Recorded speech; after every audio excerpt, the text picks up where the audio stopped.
The riots in Missouri have gone all the way out to the situation in Washington and how lawmakers and the president is going to deal with this.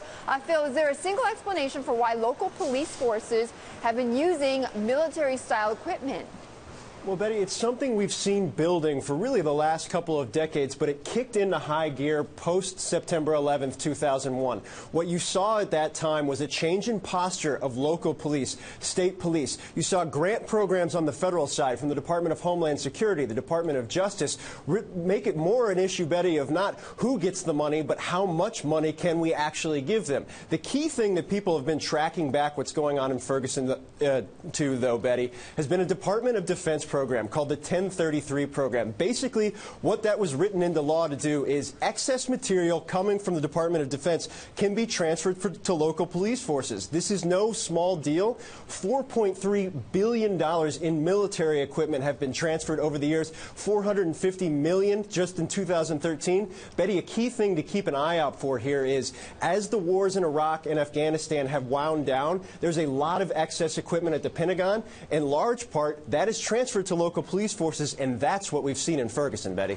Phil, it hasn't just been about the equipment being used, but also the tactics. So what's changed there? I think this is what's raising the biggest concern in Washington right now, and I think it's been jarring for anybody just watching the images that have come out of Ferguson.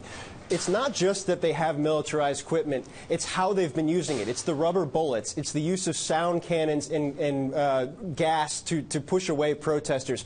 What the ACLU laid out in a report in June has been very interesting. What we've seen local police move toward is more SWAT-like tactics. You've seen 50,000 SWAT deployments a year on average. 79% of those SWAT raids were just to serve search warrants. Now, that's not generally what you use SWAT teams for. I think the interesting thing that people have tried to figure out, Betty, is why are the tactics going this way? And if you want to know if they work, look at the change in posture down in Ferguson just over the last 24 hours. Since that Captain Ron Johnson came in and made very clear that the gas mask would be gone, the use of these tactics would be changing, the police would be out in the field with the protesters, not firing rubber bullets at them, the situation has de-escalated in a very big way.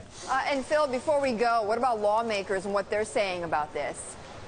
Betty, I think that there's been shock. There's been genuine shock as they've watched as this has occurred. And this actually rolls into a political issue for them. You've seen Senator Rand Paul, a Republican from Kentucky, has a bit of a libertarian bent, is considered a top Republican presidential candidate. He came out yesterday, Betty, with an interesting statement, said basically in an op-ed, the images and scenes we continue to see in Ferguson resemble war more than traditional police action. He is lining up, and Democrats are coming with them, into a single kind of view, Betty, that this is wrong and changes need to be made, something to keep an eye on when lawmakers come back in September.